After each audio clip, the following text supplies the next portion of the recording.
ओइ बेयाव मा खालामदों नोंसोरो रावबो गैयै रुमाव लाजिनोबो रोङा बुन्दा बुन्दिफोर बाजै मा बुंनो सानदों नों लाजियासै नोङो सासे सेंग्राखौनो सिङाव सोनानै सिरि सिरि थानो बाजै नंखाय फाव फान्दायनानै जोंखौ गाज्रि सन्देह दा खालाम आं बेफोरखौ एसेबो मोजां मोना दासिमबो नैबे थाम्बनेल आरो टाइटेलाव नुनाय भिडिअखौ फुल नायाखै अब्ला नैबे आंनि भिडिअनि गेजेरजों नायनानै लादो। हेलौ लोगोफोर, नोंथांमोननि गेजेराव आरोबाव मोनसे गोदान भिडिअनि गोदान आपडेट लानानै फैलायबाय। गोदान आपडेटनि गोदान भिडिअखौ नायनो थाखाय नैबे भिडिअखौ जोबजासिम नाय। आं बिथांमोननि नैबे इउटिउब चेनेलखौ लास्टआव बुंनानै होगोन। बिदिब्ला लोगोफोर, नैबे भिडिअखौ मोजां मोनोब्ला लाइक, शेयार आरो कमेन्ट खालामनानै गालां। फैदो दिनैनि नैबे गोदान भिडिअनि गोदान आपडेटनि सायाव। दिनैनि नैबे गोदान भिडिअनि आपडेटनि टाइटेलानो जादों महारानि पार्ट 2। बेयो मोनसे गोदान बड' शर्ट फिल्म। लोगोफोर, नोंथांमोना दासिमबो बिथांमोननि नैबे पार्ट 2 खौ नायाखै अब्ला नोंथांमोना नायनानै लानो हागोन आरो आं बिथांमोननि नैबे भिडिअनि पार्ट 1 खौबो आंनि डिसक्रिपसनाव होनानै दोनगोन। लोगोफोर, नैबे भिडिअनि मेन रिल महरै दङ सोमखोर आरो मनीषा।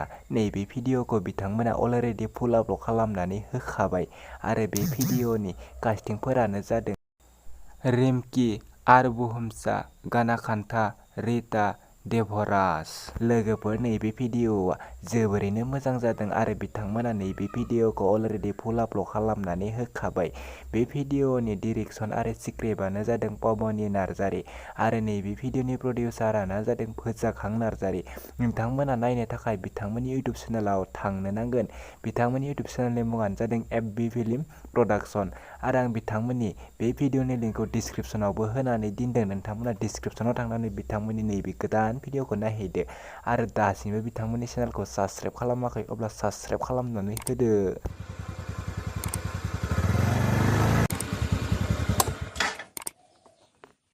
थुलुंगा, जेबो उसुबिदा मोनाब्ला जोंनाव दिनै हाबलांदो ना। उसुबिदाथ' गैया, थौ बिदिब्ला। फै।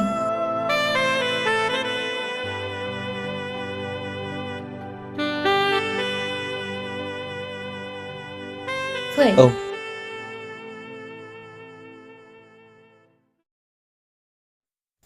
बिदिब्ला लोगोफोर, दिनैनि नैबे गोदान भिडिअनि गुसुं आपडेटआ बेखिनियानोसै।